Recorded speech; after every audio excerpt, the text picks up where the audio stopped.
पहला श्लोक। नास्तो विद्यते भावो ना भावो विद्यते सतः उभयोरपि दृष्टोन्तस्त्वनयोस्तत्वदर्शिभिः। 16 अनुवाद।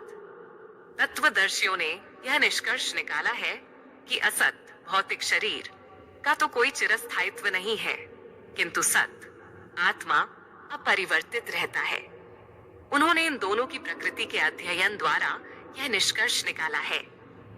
तात्पर्य, परिवर्तनशील शरीर का कोई स्थायित्व नहीं है।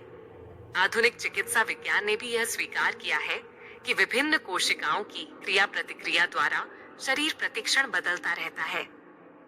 इस तरह शरीर में वृद्धि तथा वृद्धावस्था आती रहती है, किंतु शरीर तथा मन में निरंतर परिवर्तन होने पर भी आत्मा स्थायी रहता है। यही पदार्थ तथा आत्मा का अंतर है। स्वभावत शरीर नित्य परिवर्तनशील है और आत्मा शाश्वत है। तत्वदर्शियों ने, चाहे वे निर्विशेषवादी हों या सगुणवादी, इस निष्कर्ष की स्थापना की है।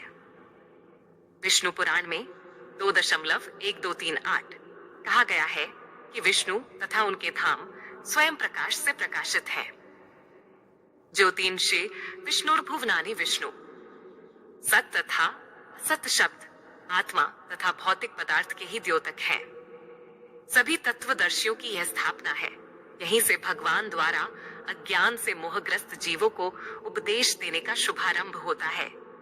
अज्ञान को हटाने के लिए आराधक और आराध्य के बीच पुण्य शाश्वत संबंध स्थापित करना होता है और फिर अंशस्वरूप जीवों तथा श्री भगवान के अंतर को समझना होता है। कोई भी व्यक्ति आत्मा के अध्ययन द्वारा परमेश्वर के स्वभाव को समझ सकता है। आत्मा तथा परमात्मा का अंतर अंश तथा पूर्ण के अंतर के रूप में है। वेदांत सूत्र तथा श्रीमद् भागवत में परमेश्वर को समस्त उद्भवों प्रकाश का मूल्य माना गया है। ऐसे उद्भवों का अनुभव परा तथा अपरा प्राकृतिक क्रमों द्वारा किया जाता है। जीव का संबंध परा प्रकृति से है, जैसा कि 7वें अध्याय से स्पष्ट होगा। यद्यपि शक्ति तथा शक्तिमान में कोई अंतर नहीं है, किंतु शक्तिमान को परम माना जाता है और शक्ति या प्रकृति को गौण।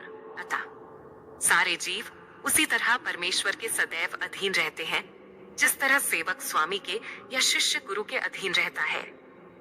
अज्ञानावस्था में ऐसे स्पष्ट ज्ञान को समझ पाना असंभव है।